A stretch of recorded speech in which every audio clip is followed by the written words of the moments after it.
जदि कर्तृपक्ष मनमुखी भाव में बंद करती धरी नवा हम जे कारखाना चली श्रमिक माने कर्मचारी माने तांकर यथावत प्राप्य जेपरिक बोनस आदि पाइबा हक एवं 1984 मसीह या बंद करदेवाई कर्तृपक्ष गोटे दरखास्त सरकार को देले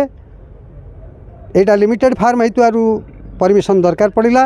एवं सरकार जॉइंट इन्स्पेक्शन कर देखिले जे बंद करिवार कौन सी धारा बा कार्य ये असुविधा नहीं से जो जो कारण दर्शाइले रॉ मटेरियल से इलेक्ट्रिसिटी ये सबरो किसी असुविधा नथिला तेणु सरकार ताकू प्रत्याख्यान कले एवं पुनर्बार ताकू मध्य से दरखास्त कले पुनर्विचार पई ताकू मध्य सरकार पुणी इन्स्पेक्शन करी प्रत्याख्यान कले किंतु ताकू न मानी मनमुखी भाव में से कारखाना 1984 मसीह बंद करी देले जहाँ फल कि इंडस्ट्रियल डिस्प्यूट एक्ट आमर आईडी 2506 धारा एठारे लागू है जो धारा कहूँ कि जदि सरकार लिमिटेड फार्म बंद करवा दरखास्त को प्रत्याख्यान करती एवं जदि कर्तृपक्ष मनमुखी भाव में बंद करती धरी नवा हम जे कारखाना चली श्रमिक माने कर्मचारी माने तांकर यथावत प्राप्य जेपरिक बोनस आदि पाइबा हकदार बोली से नियम रे उल्लेख अच्छी एवं ताकू हाईकोर्ट तर्जमा करी ये ऑर्डर लेबर कोर्ट को दे सारी तेणु आमको 50 कोटी ऊर्ध्व टंका आमर बर्तमान सुधा बकेया कंपुटेशन सरी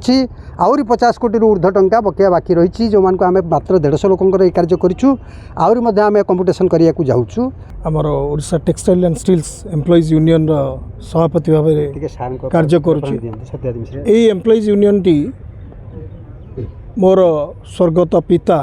सत्यवादी मिश्र द्वारा श्रमिक नेता थिले सी यूनियन टी गठन करथिले तेणु तांको परे यूनियन समस्त कार्य प्रणाली को मु प्रत्यक्ष भाव में देखुची एवं आज पितृ दिवस रे मु तांको नमस्कार करुची एवं आज योग दिवस रे आपण मानक समस्त को मध्य संबर्धना करुची। सर ये जो लड़ाई आपनकर चली यार आईनगत व्यवस्था कौन अच्छे आम टे सर्टली कहतु एवं प्राप्य पाई आपण एबे भी सरकार सहित गोटे पक्ष लड़ाई कर चलते प्राप्य मिले बोली आशावादी अच्छा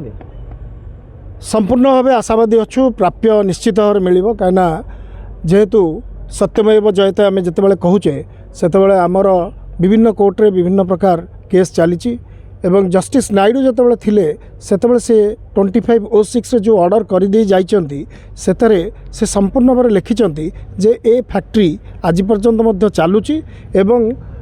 श्रमिक माने तांका प्राप्य पाइबा पाई हकदार तेणु जमी आपण मानक बर्तमान संपादक तांकर वक्तव्य रखिले जे